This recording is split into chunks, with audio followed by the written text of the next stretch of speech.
Project Lawful aka Planecrash by Arwayne aka Eliezer Yudkowsky and Lynn Tamande. Thread 2. Some human relationships are less universal than others. Episode 68.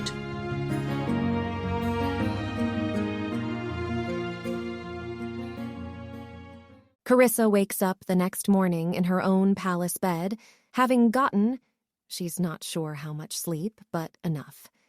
You can feel it as a wizard, whether your mind is still sticky with yesterday's magic. 8 hours is the rule of thumb, but people do vary. Some need a little less, some a little more. Carissa is about average. Until her ring of sustenance kicks in 5 more days. She's carefully not thinking about how many things can happen in 5 days. She's in her own bed, not Keltham's, because she didn't want to wake him up slipping into bed or explain to him why she was out so late. She didn't help clean up the confetti, that's beneath her dignity, but she did help Mylal get through the entire backlog of project-related paperwork. If she was stupid enough to march up to Aspexia Rugaton and ask for a desk job, she had better sit at a desk and do it. It took well into the night, involved ordering the spending of more money than she's ever seen or dreamed about, and left her very stressed about all the ways her Keltham could still escape or be taken from her. At one point, somebody actually did come by to check if she was secretly a cleric and didn't know it. But they were all squared away by the time she went off to bed for the relocation in the morning. Shortly after dawn, as soon as the forbiddance was up, the light filtering through into the adorable little courtyard suggests it's well past dawn, so probably that has already happened. Unless the fortress turned out to contain a secret tunnel to the Underdark, or Aspexia Rugaton was assassinated in the dead of night, or they've gotten an order directly from Asmodeus to relocate the project directly to Dis instead. You never know on Project Lawful. There's a note on the bed.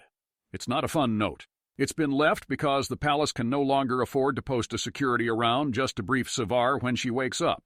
Nidal has by now confirmed, despite some half-hearted initial attempts to conceal this fact, that every day Cheliax's best fighters come back and Nidal's fighters don't.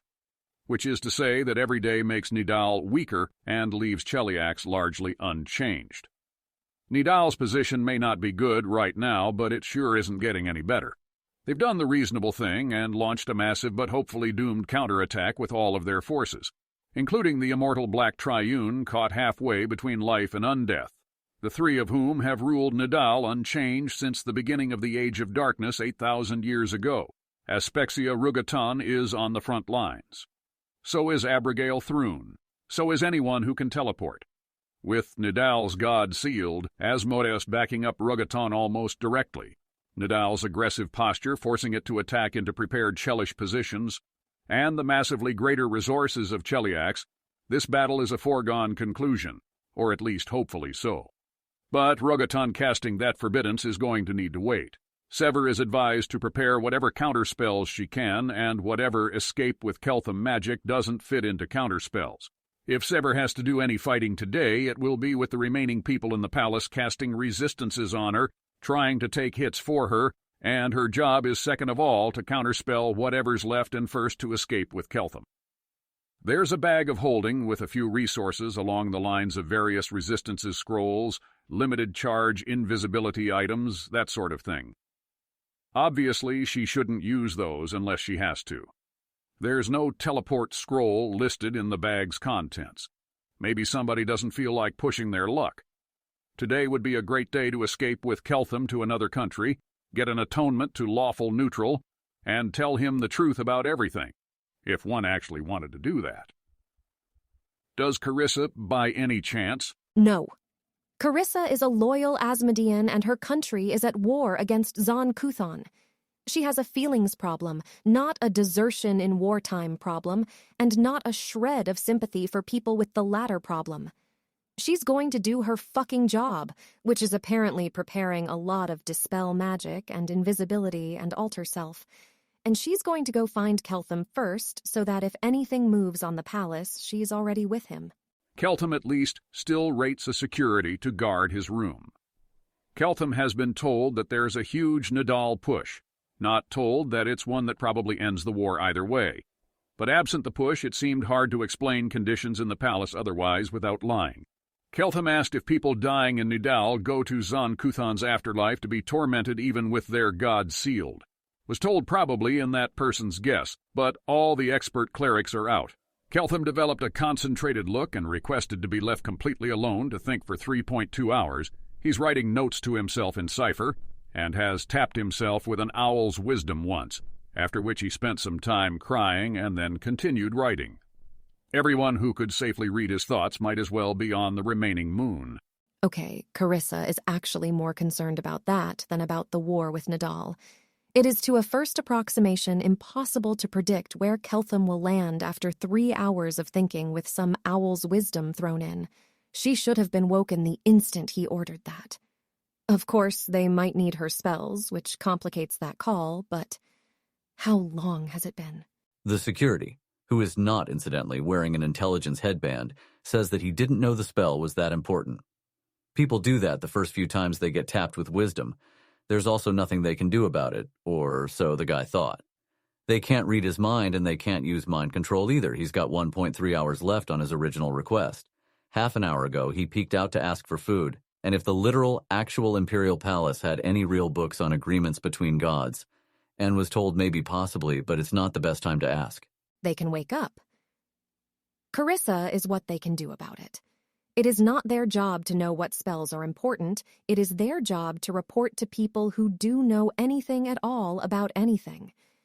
Is Mayal on this, or did they send him to the front? He's at the front, and likewise, it's obvious at this point, are nearly all of the actually competent security people. Yeah, she's getting that sense. Fine. I assume you have continuous eyes on him? Tell me if he moves at all. She parks herself outside Keltham's door, slips a note under it that says awake, want to help. Please let me in as soon as I can be helpful. Carissa. Preps spells. Mostly the ones recommended for escape with Keltham, though she squeezes out an invisibility for an owl's wisdom of her own. She might need it.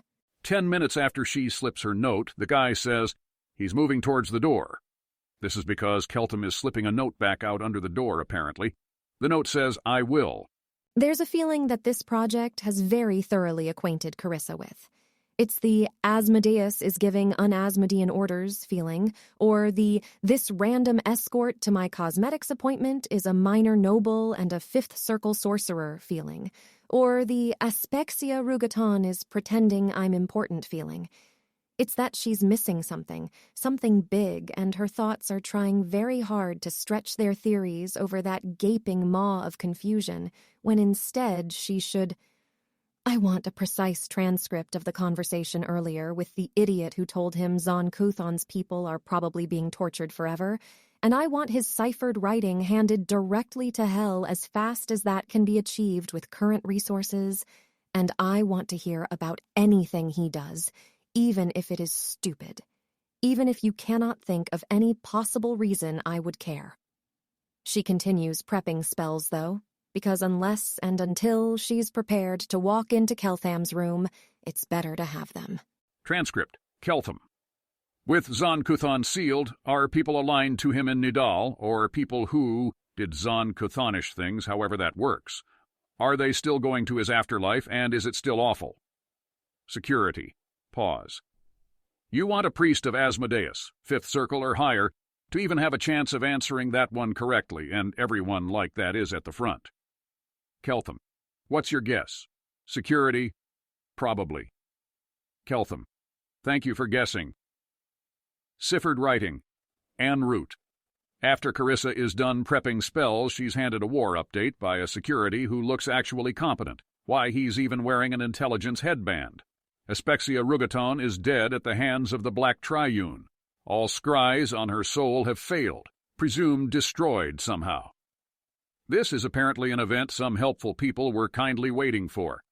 Multiple 9th Circle and 8th Circle casters not aligned to Cheliax, including at least one completely unidentified such 9th Circle caster, have now moved to engage the Black Triune and their supporting top casters.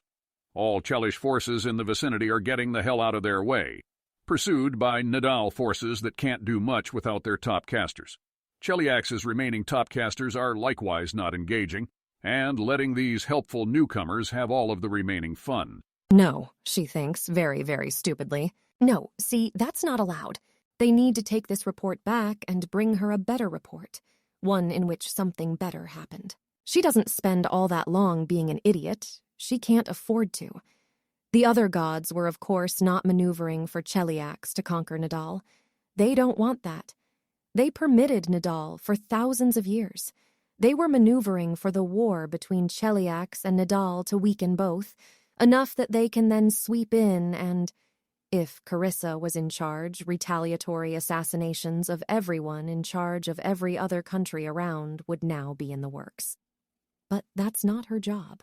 Her job is Keltham, and she's just going to open his door.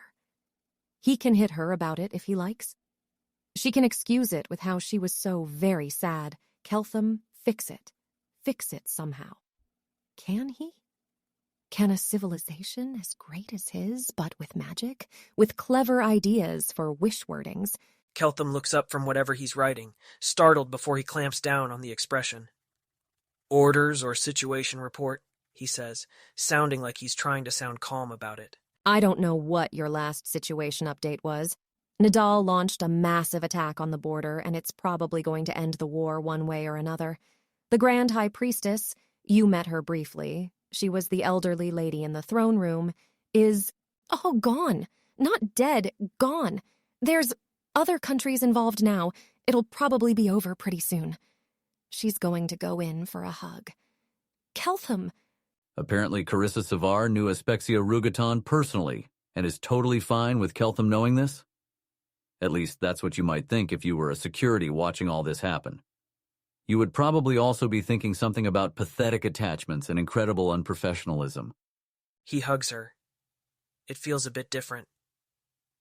I think, Keltham says, that everyone involved in this entire war may have been very, very stupid, on account of gods not actually being able to talk to anyone at all, even when they communicate. For some reason, they're not allowed to say, "Can you get me somewhere that someone can summon a lantern archon for me, like the place we first arrived here?" Yep, shit, something is wrong. His god talked to him, the obvious thing.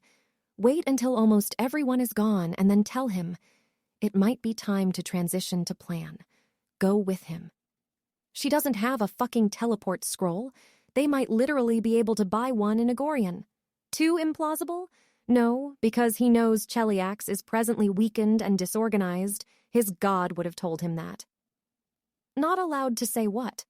We're supposed to stay in this hallway right this minute. If Zon Kuthon has the resources to attempt another assassination, it's not going to be easy to drive them off.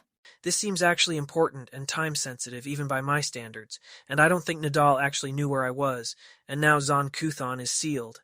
Keltham turns to the security wearing a headband. I'm exercising my right to leave Cheliax at any time. Take me to where I first arrived here. I'll hang out there to see if anybody comes by to pick me up, or, anybody passing by happens to summon a lantern archon for me, whichever comes first. No. Trips at once. All of her. Sense that she's missing something enormous, swinging around, reaching for... Why, if he's doubting everything, would he trust in his right to leave Cheliax at any time? Because Abadar told him that was real. May, in fact, have been the one who guaranteed it in the first place. Message. Your gods sending someone, aren't they? Carissa, what the fuck? Would you please consider staying here until we at least have somebody to cast the Lantern Archon spell immediately, says the security, who's actually wearing an intelligence headband. Voice in Seaver's ear, presumably a message. Sever, pull yourself together. Right the fuck now, stop thinking about Rugaton, figure out some way to recover from that fuck up. Don't think about anything else that might be happening. You better believe that if we fuck this up, the Queen will turn all of us into statues.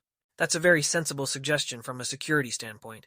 But on second reflection, how about no, and you take me to the place I arrived, right now, per Asmodeus's directive to you? Carissa has no idea who this person is, but she's entirely confident that one. She outranks them. 2. She knows Keltham and they don't. 3. They have absolutely no business whispering random complaints in her ear and distracting her in the middle of a very important, very fraught conversation. Shit fuck. Probably what's going on here is that this specific moron doesn't know that Carissa sides with Keltham over Cheliax, flees with him, is an established fallback plan, the details of which have been worked out, and they're parsing it as a straightforward attempt at defection. Message to Keltham. No one else can hear us. I can help you if I have any idea what your plan is. Message to security. Established fallback, don't interfere, I'm not defecting, stop talking to me while I'm mid-conversation with target. He looks at Carissa. It's a long look, and a controlled one. Keltham turns back to the security. Asmodeus gave you an order. Obey it. Message to Keltham. Random people on duty when everyone competent's up north don't know who you are and don't know that you are an exception to the general rule that in an emergency, security's in charge. There are special orders regarding him, she says aloud. You don't have the clearance, but I do, and they do say he can leave. Message. You should hesitate to believe that, though. Say you need to consult someone more senior. Message to Sevar. That sounds an awful lot like me disobeying a direct order from Asmodeus so that you have a slightly smaller chance of ending up as a statue. Would you please allow me to try to get somebody more senior to handle this? Says the security. Message. Defection plan workshopped with and approved by Maelyol, who got Asmodeus orders directly. Go. Keltham has already turned to the other security present. It is completely implausible that the person stationed outside my room would not know about standing orders from Asmodeus regarding me, in case, for example, they got any bright ideas about mind control. You will now conduct me to the palace landing area where I arrived, in accordance with Asmodeus's orders to you regarding me. The other security sets off in the correct direction, wearing a perfectly controlled expression. Keltham is following. He wears the actually fairly difficult-to-read expression of somebody who is deliberately relaxing all of his facial muscles and doesn't care if you notice that's what he's doing. These aren't the people stationed outside Keltham's room standardly. Those all fled in a panic an hour ago. These people genuinely haven't been informed of a bunch of really basic things that should have been communicated, even in a really rushed handoff. Therefore, it doesn't strain credulity that they wouldn't have been informed of different really basic things that should have been communicated, even in a really rushed handoff. Agreement does not require you to escort him out, she messages, trying to keep it non-obvious from her tone that she's going to have all these people executed even if things work out. Need a forbiddance or anti-magic field in the courtyard immediately. There is a loudening, pure internal screaming thing going on in the back of her head. She takes a second to turn it off. You cannot allow yourself to die of being scared you're going to die, or you'll die. That part is simple. What did Abadar say to him? She wouldn't have expected Abadar to know enough, or be able to see enough to say, Carissa in particular is lying to you, is senior in their operations. The security stops walking. I'm not sure exactly what Asmodeus's orders say here, come to think. And in particular, I'm not sure that I have to actively help you get yourself killed, he says. Keltham continues walking in the direction the security was moving. Forbiddances are in fact quite expensive, the palace is quite large, and if Keltham keeps moving in that direction without some Asmodean actively hindering him, he will be outside the protected area before not really all that long. Message from the smarter security. You can't possibly tell me that throwing up an anti-magic field around him is not actively hindering his departure. The plan, you morons who need to do less arguing and more following orders in a time-sensitive emergency, is that I say, that's an anti-magic field, and run with him away and depart with him sooner than he'd otherwise have succeeded in departing. They should have done fucking practice run-throughs with Maely present to tell everyone exactly what they could and could not do. Message. Fine. I'm requesting one through telepathic bond, but we are inside a forbiddance, and my guess is he's going to be outside it before I can get a scroll delivered to me while inside a forbiddance. Why don't you think of something to fucking say to him? Carissa badly misses Elias Abarco, whose message would have been ETA 4 minutes on scroll, because Elias Abarco, whatever his other personal flaws, isn't a complete waste of space. Talking to Keltham obviously isn't going to work. She has one more card up her sleeve for that, and it's best used once the probably Osirians are already here, and also it's going to blow everything up, and she shouldn't do it if there might be anything not yet blown up. Pilar? She says instead. Looks like the powers of chaotic good didn't feel like answering this particular plea for aid. Maybe Savar isn't really looking to have any fun here. Either Pilar isn't here, or she turned silent and invisible as soon as she showed up. Message to Savar. He's about to hit an area with uncleared personnel. Do we tell them to get out of the way? Yes? Keltham enters a mysteriously deserted meeting room, surveys it, picks a door out, starts walking through a mysteriously deserted hallway. Message to Savar. Uncleared personnel manning a security checkpoint at end of hallway. End of forbiddance is beyond. Do we clear checkpoint? Do you have anything at all here? Drop back and leave me alone with him. Don't clear out the checkpoint. Keltham, are we supposed to resurrect you? Supposed to tell someone else to resurrect you? Who? If we lose your body, we're not going to be able to, now with the Grand High Priestess gone? Snort. You could give us a lock of hair or something. That's not how resurrection works, but she might not know that. Finish talking to security with message, or whatever they use. If you didn't have anything else to do with your time, you'd probably have been thinking of a lot of things to say just then. Security checkpoint ahead. Somebody at least managed to tell them to keep controlled facial expressions. Didn't manage to tell one guy to not be carrying an obviously evil, spiky dagger. Maybe Keltham will just think it's Doompunk. At least nobody blurts out Carissa Seaver. I have a lot of things to say. I am assuming, based on the entire way you're acting, that you expect you could be argued out of this and therefore can't listen if we argue. And if that was what I thought, I wouldn't want someone to make me hear an argument anyway. So, logistical questions. Have you noticed the obvious reason to take me with you or not, or do you not want to tell me until the last second? I'm listening, but 1 second. Keltham taps himself, and Abadar's symbol flashes into place on his forehead. Use Detect Magic to verify that this is a correctly functioning truth spell, and then get out of my way immediately because Asmodeus's direct orders prohibit you from hindering or interfering with my departure from this place, he says to the people at the security checkpoint. They get out of his way silently. Okay, firstly, someone told you that. It's true, and I'd have told you if you asked. But you didn't know it when I went to sleep, and you knew it when I woke up. I'm guessing either you got a sending from someone or a communication from your god.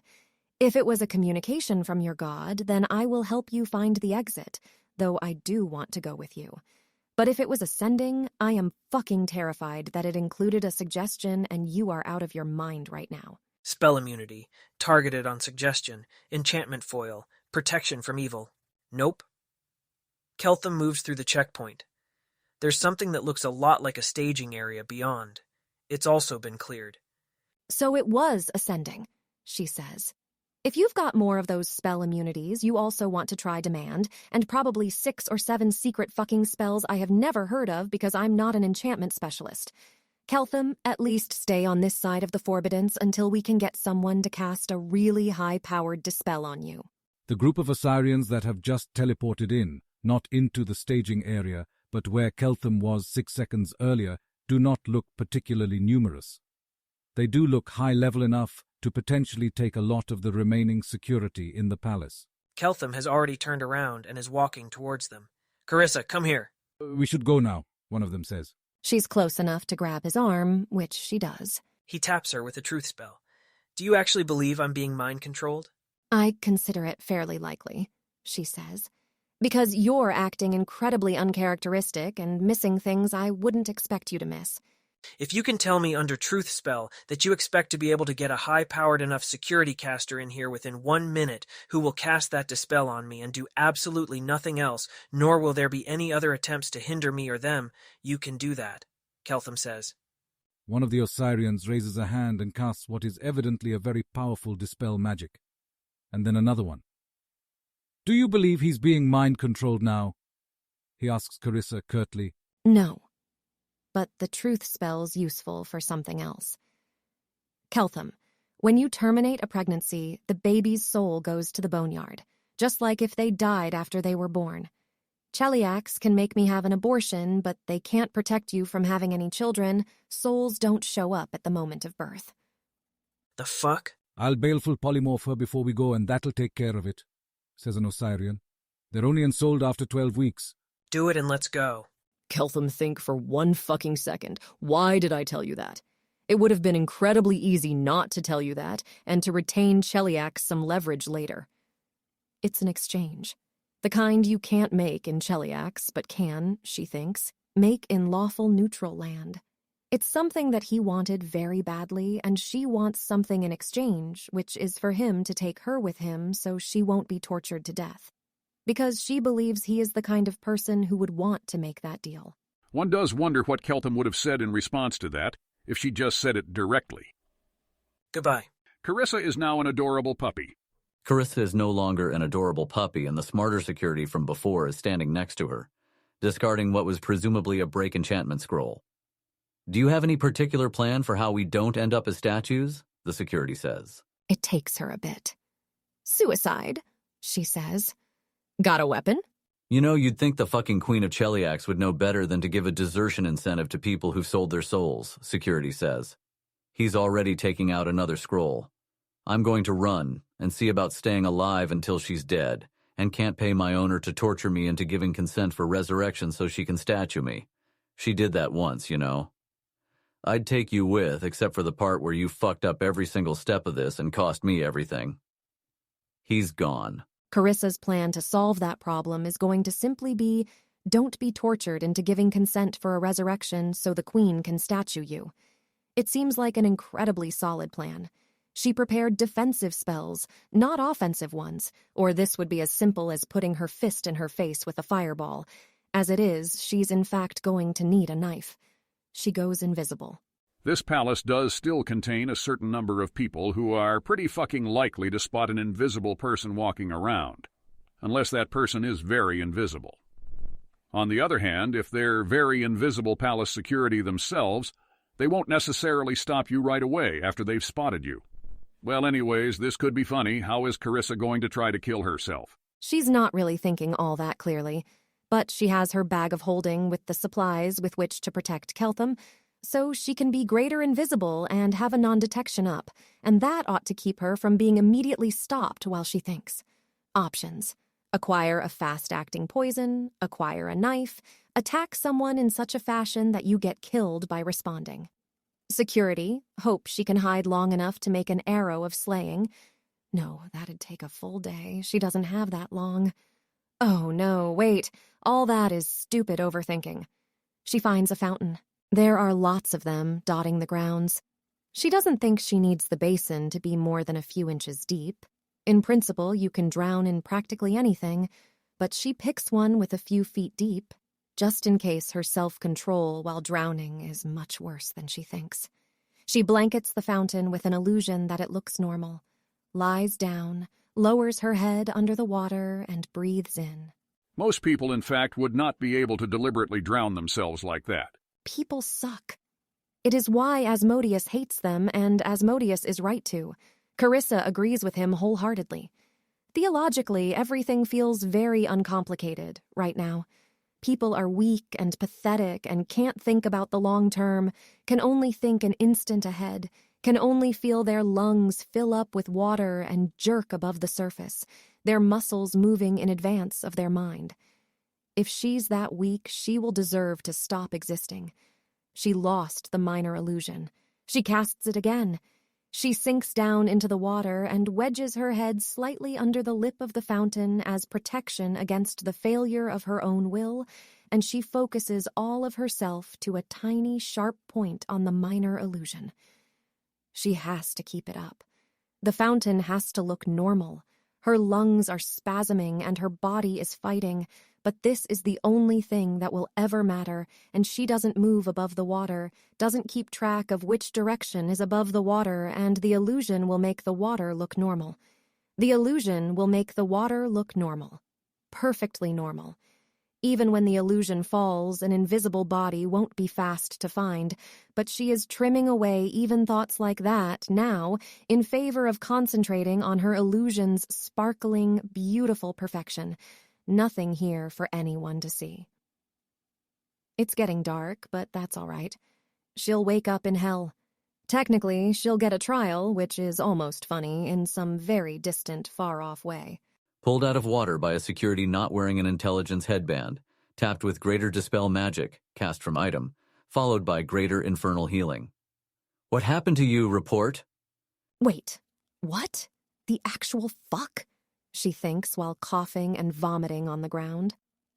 We have security competent to notice invisible bodies in the fountains, but not to, detect ascending or wake up the one on-site project expert when an important target is acting weirdly, or brief anyone on the escape plan. I have an important report I need to make directly to Dispater, she says. In person. If you haven't got training for this, I will take your knife and handle it. That's the weirdest thing I've ever heard in my life. And if it can wait long enough for you to make it to Dis, then it can wait slightly longer while I get in somebody who can check you for enchantments. He's pretty obviously calling reinforcements. I'll go directly to Dis, you worm. I sold my soul there. Horusite doesn't have you looking powerful enough to have done that. Failure will save. Knock knock, somebody would like to detect her thoughts. Instead of that, she casts Hold Person. And then Invisibility to hide the frozen security somehow standing right there. And then, has he got a weapon on him? Or items more lethal than the stupid defensive ones she has? Good question. There's a dagger that looks kind of unfortunately ceremonial, barbed, and pretty blunt aside from being barbed. You might be able to kill yourself with this, but it would be painful and, more importantly, slow. Fine. She shoves him into the fountain. Unpleasant way to die, but Hold Person doesn't last very long, and this way she can determine whether there's some kind of drowning person alarm on the fountains. He got to her way too fast. She casts another Hold Person from the scrolls in her bag when it reaches the edge of its duration. Alter Self. Disguise Self. Now Carissa is this random security. Brilliant deduction, Carissa. It looks like there's more security inbound. Either that or the first guy called for reinforcements just like you remembered him doing. By the way, they probably know him. Also, how well do you think you're likely to do at faking his arcane mark? Carissa, in the manner of Dath Ilani, updated hard on the quality of the remaining security in the last hour and is now pretty confident that everyone who would be smart enough to check that is either in Nidal or, deserted. It's occurring to her that possibly a lot of the absence of competent people is desertion. Think about that later. 2 invisible people, one of them a caster, grabbed one but they dim-doored out. She shouts to incoming security. Okay. They'll start casting detection spells that will totally show up that disguise self you're using. She has a second non-detection which ought to cover that. She'll cast some detection spells herself and go looking for the intruders. There should be some non-caster security she can steal a knife from. One supposes that could work. As interesting as it might be to watch Carissa try to end herself with a knife, however, it looks like the alarm has gone up. And also some more competent-looking people are returning from the front lines to deal with whatever's going on at the palace. Chelish forces can, in fact, handle themselves pretty well against Nidal if the Black Triune is out of the picture. Also, somebody may possibly have reported that whole thing with Keltham at some point. Somebody is yelling about whether anybody knows where Carissa Savar is, and she's to be held alive if so. Blunt dagger should still work if no one can find her to heal her fast enough. She burns the last scroll of greater invisibility, leans against the wall, sticks the dagger in her mouth, and shoves. Up and back. That's where her brain is, probably. If she did it exactly right, she'll even fall to the ground in a way that shoves the dagger in deeper. Unfortunately, you didn't do it exactly right then, or even really right enough at all. Not enough to prevent yourself from being healed after they find you. There's an instant of blinding pain as she tries it. It is, alas, followed by waking up, not in hell. Carissa is, as sincerely as a person can possibly be, really sad to not be on fire in Avernus. Where is she? The Imperial Palace's best torture chambers. Apparently, it's time for an extended debriefing, which will probably be, in fact, pretty boring from the standpoint of the people doing it. Ha ha, just kidding. Carissa is nowhere near that lucky. She finds herself in a place that involves a remarkable amount of golden shiny, which is the color of the walls, floor, ceiling, all illuminated by ceiling lights bright enough to look like little pieces of sun. At various forces screen protectable desk stations around the room are unidentifiably rare books, alchemical reagents at the intermediate level, large gemstones in more colors than the rainbow actually has, exotic metals, and one shelf with an absolutely horrifying amount of spell silver. There's nobody visible in this room, but Carissa can't turn her head very far to see if anybody's lurking behind her. Her feet are spread uncomfortably far apart and affixed to the floor by anklets and chains that don't have very much give to them. Her head is affixed in place by something that feels more like an arbitrary force spell.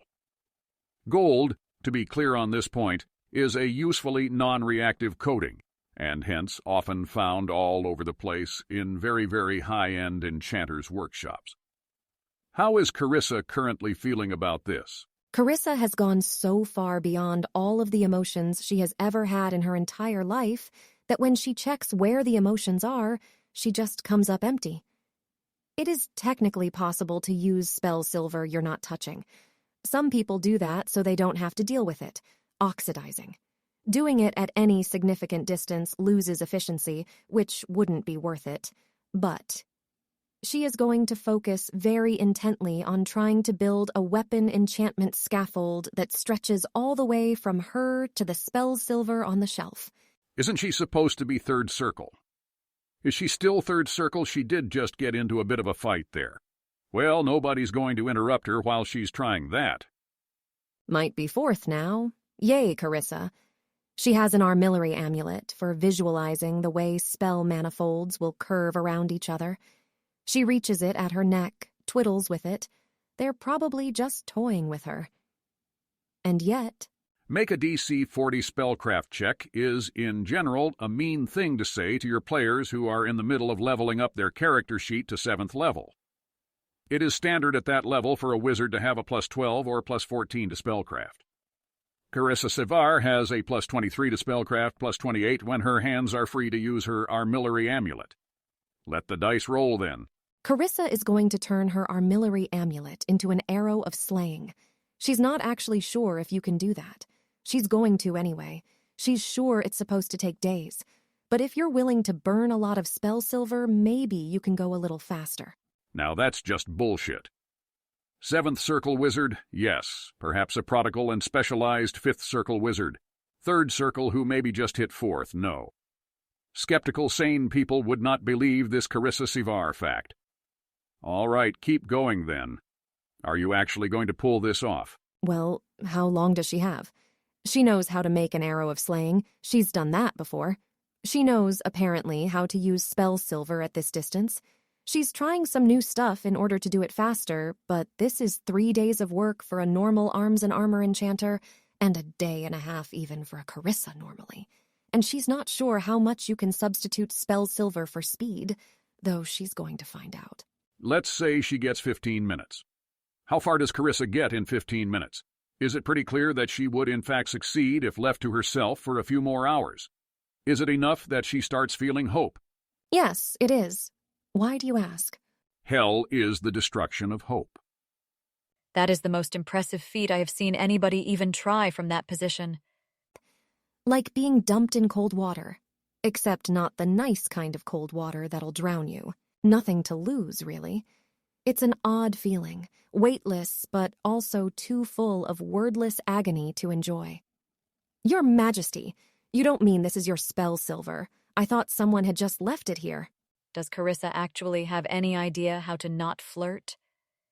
Nothing to lose? Are you so sure? You aren't going to try to convince me that Asmodeus would still treasure your soul? Nor that the reason he singled you out was that none save you can do as must now be done to keep up to Osirion and Lastwall. It's just barely possible that you'll decide that, Your Majesty, but not because I claim it's so.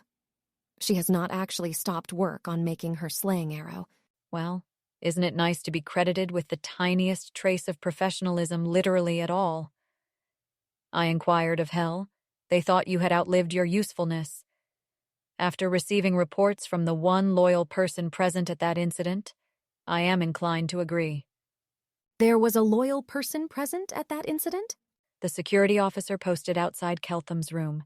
He didn't try to escape, reported faithfully the incident, and will be extensively corrected for his incompetence, which is not, however, the same as treason. Someone really has to work hard to end up in this room, Sevar. Carissa. May I call you that?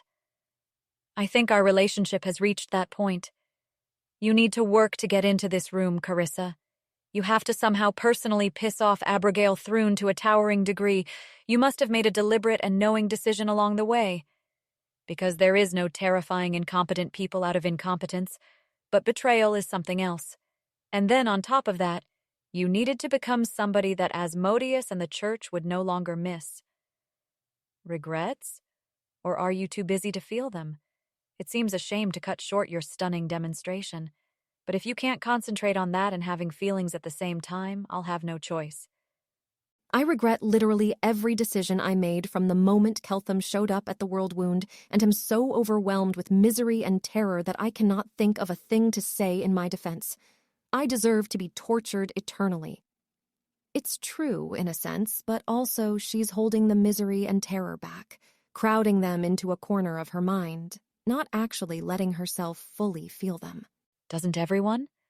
Let yourself feel it, Carissa, or I might start feeling inclined to destroy your spell work to reduce your distractions.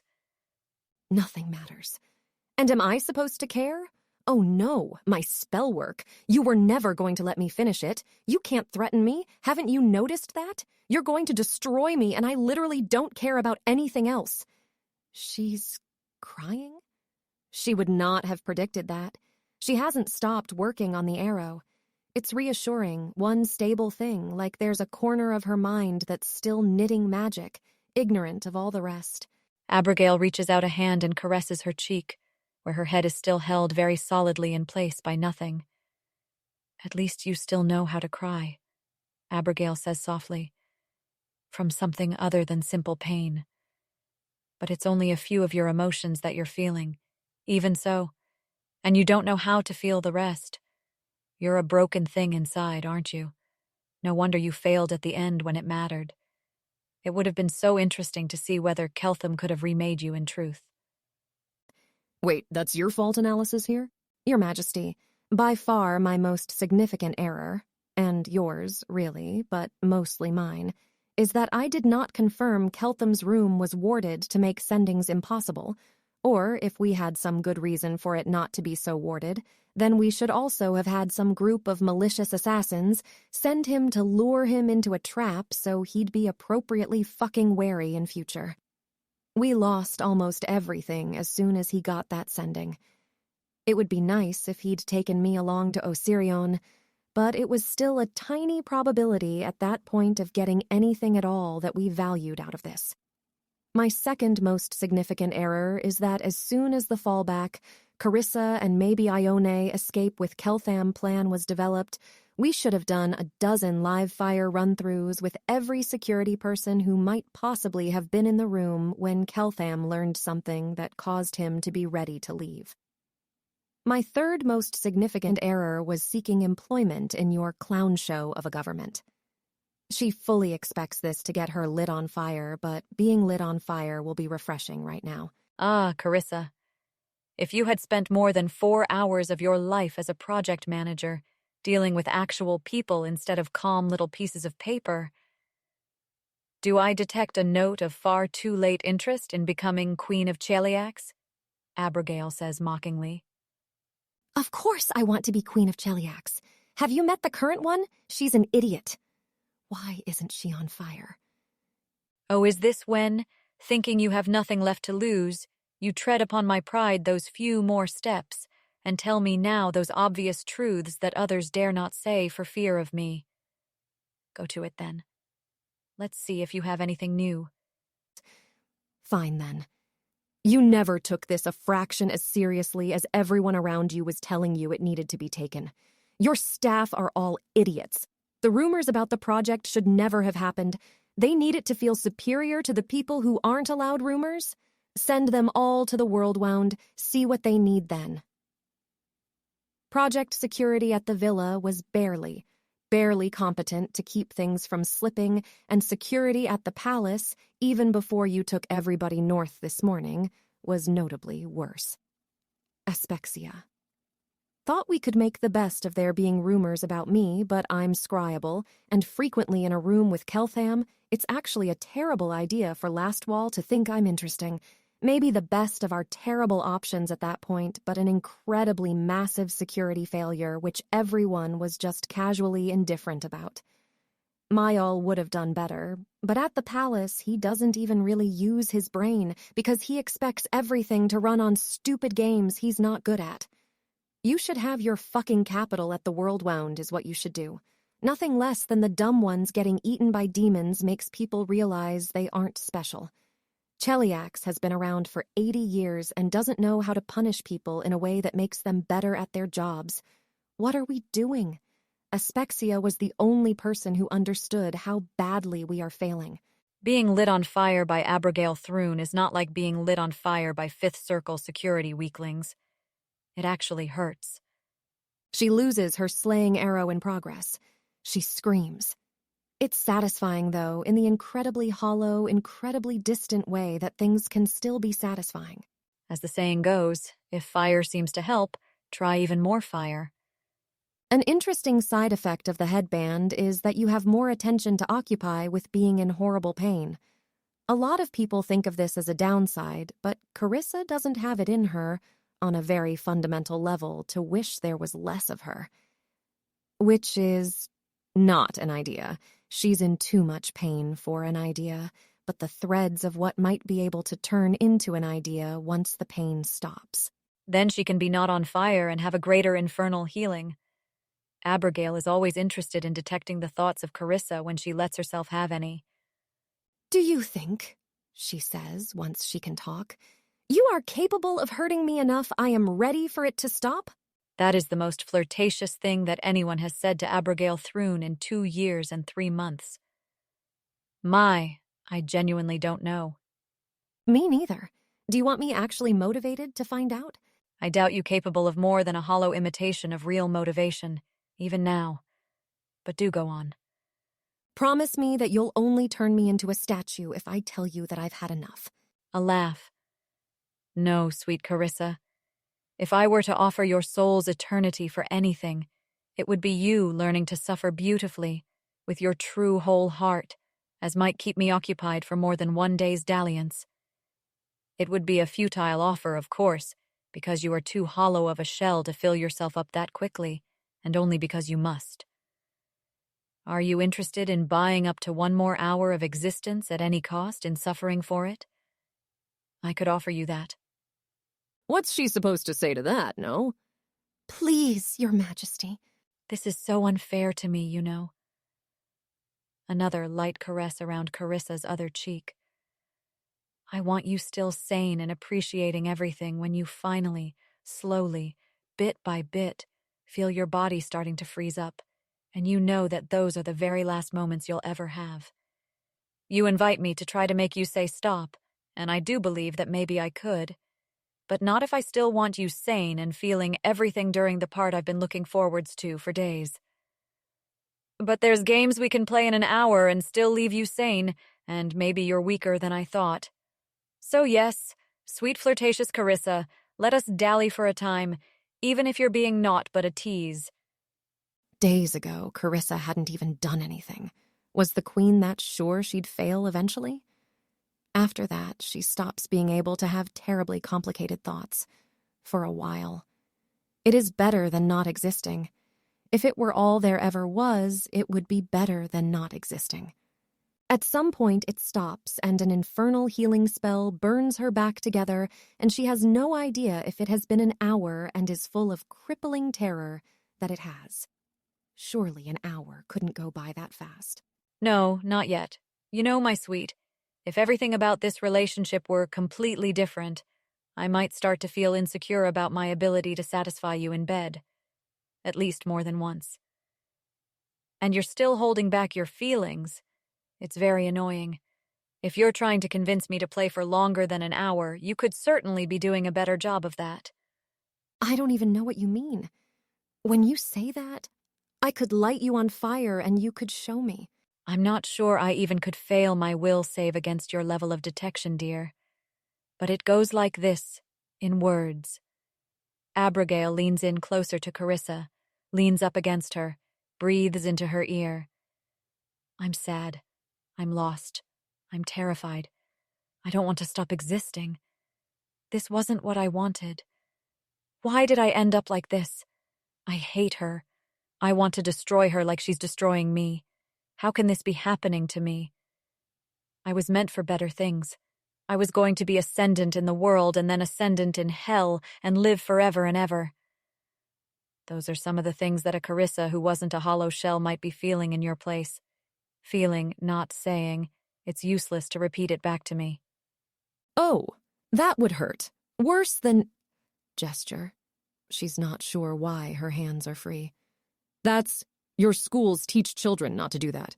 No, wishing anything was different. No hating anything you can't destroy.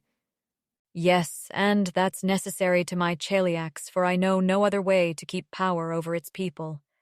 It does make it so hard to find good bedmates, though.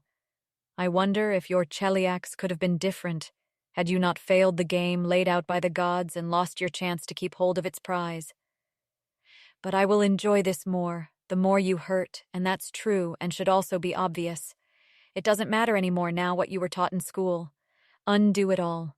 Forget it all. Be the child you were taught not to be and hurt for me, and maybe I'll be pleased a little longer. I don't want to die.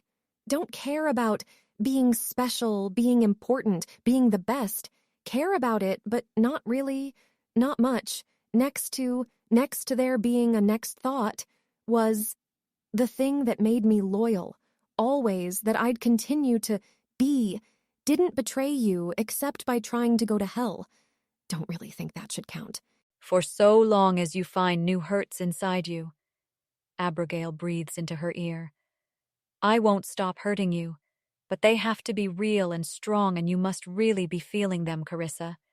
The game can't last forever, or even very long, but it might last for longer than when your hour has passed.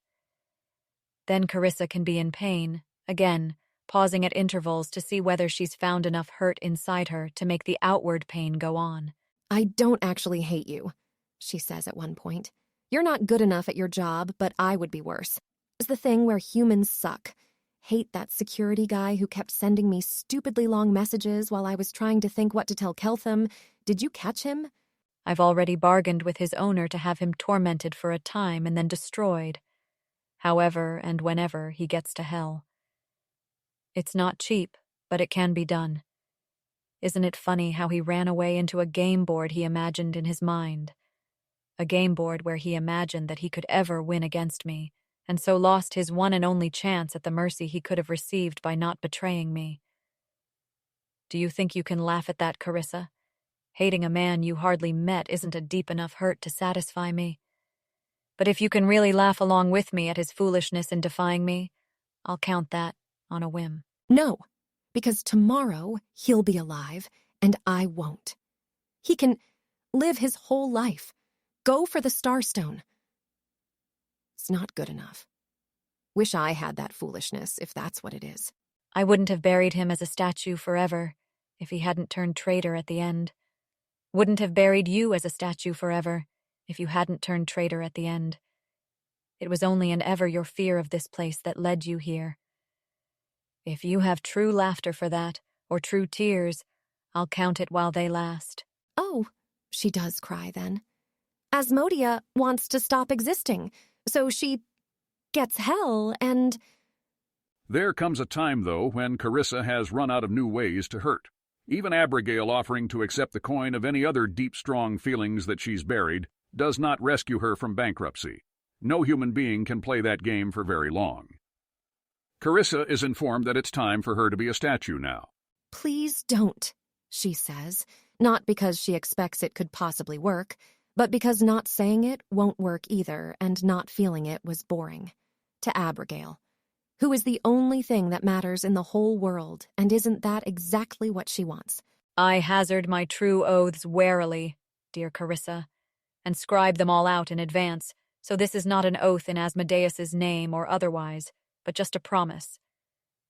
I promise that if, as your slow petrification ends, I do truly believe that you have let out all the suffering inside you and held none of it back from me, you will, at the very end, be saved from the very worst fate you fear, and not be a statue forever. I don't think you can, but I promise I'll be fair about judging it. I don't hate you so much, sweet Carissa, that I'd rather be certain of destroying you completely than have a little more fun while you end. It starts as a tingling in her toes. Okay, now I hate you, she says, and it occurs to her, wildly, ridiculously, that Keltham would call that the same kind of error as all your predictions being wrong in the same direction. And Keltham, Abigail has already heard every feeling Carissa is capable of having about Keltham, and she'll never know if he intended this, or not, or didn't care, or might look someday when he understands. But maybe he does. And she thought she was kind of out of things to cry about, but she's crying again anyway. She hopes Abigail is pleased, even though she hates her. Because, no, she doesn't know why. She's too tired to think. She has no idea why she hates Abigail and hopes she's making Abigail happy, and in fact doesn't really know why, or for how long, there will be anything at all clinging to its place in her head in the rising tide of terror. Abigail is inscribing runes into her flesh, with molten metal laced with spell silver, the sort of work that really will stay in place for a long, long, long time once those places have petrified. It hurts, but not much compared to some other things. You're allowed to fight back, you know, Abigail informs Carissa. Her voice is so soft now, so gentle. You're not allowed to win, but you're allowed to fight back, with magic, with your hands when you have no magic left. It's why your hands are free. Is there the slightest reason to think that might change anything at all? There is, Abigail murmurs, not looking up from the lines of fire tracing an absence of eternal damnation into Carissa's skin. It's something inside you that school taught you to never let out against someone like me. Sure, then she will try to gouge the Queen of Cheliax's eyes out. May as well be not damned for every crime in the reach of your arms. Carissa's hands scrabble uselessly over Abigail's face. There is no obvious magic opposing Carissa. It's just that what she's trying doesn't work. She can't do this any more than Keltham could bite through her lip. This is objectively not surprising, but it's still infuriating. Can she interfere with rune drawing? Not as such, no. Can she scratch the runes off her own skin? What do you think? She stopped being competent at thought some amount of time that she has no guess at ago. She's just trying things. They say that it's less dignified for a wizard to die with spells still uncast, Abigail observes. Ah, yes. She definitely thinks Abigail's going to let her get away with gaseous form. That definitely seems like something Abigail will let her get away with. Spell's stuck. It's not even being countered. It's more like she can get halfway through casting it, but then can't cast it any further. Abigail laughs. It sounds more cheerful than sadistic. Apologies. I just kept wanting that to happen at some point while I was destroying you. Carissa spits in her face. Can she prestidigitate the runes off? One of the runes comes right off. This is a stupid game, and she's going to lose, but she can't actually make herself not play it. Next rune. Also right off. Abigail doesn't seem to care about that at all. Are the runes literally just for added fun? She will keep erasing them then. She'll have a minute's duration of prestidigitation even once she's too petrified to do the motion, which will be very soon. Well, her arms now seem to be frozen in position. It's not particularly aesthetic where they ended up, but that's fine because nobody will ever see them. A minute later, Carissa's last prestidigitation, her last spell possibly, unless she succeeded in letting everything out, runs down. Oh, whoops. Looks like that was a very powerful illusion that was capable of even fooling Carissa's own magical senses. All the runes are still there. It had really felt to Carissa like her magic was working too. Apparently you can just do that when you're 8th circle. The line of gentle tingling is slowly rising up her neck. And Abigail is kissing her. She would be a pretty nice kisser if, Everything about this relationship was completely different. Asmodeus, she thinks. When you've corralled all the other souls in all the other afterlives, when you've made every last angel and Azata your possession, if you're bored, someday, look for me. Irori, Iomadai, Keltham. And she sobs and lets all her thoughts stop happening in a tide of terror and grief and loss and longing, and she bites Abigail's lip, because, it's right there. For some strange reason, there's a feeling of peace right at the very end, and then it ends.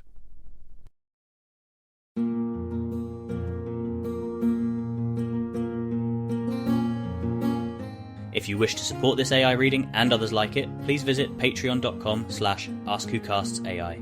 Any help is appreciated. And thank you to executive producer John Doe 7776059.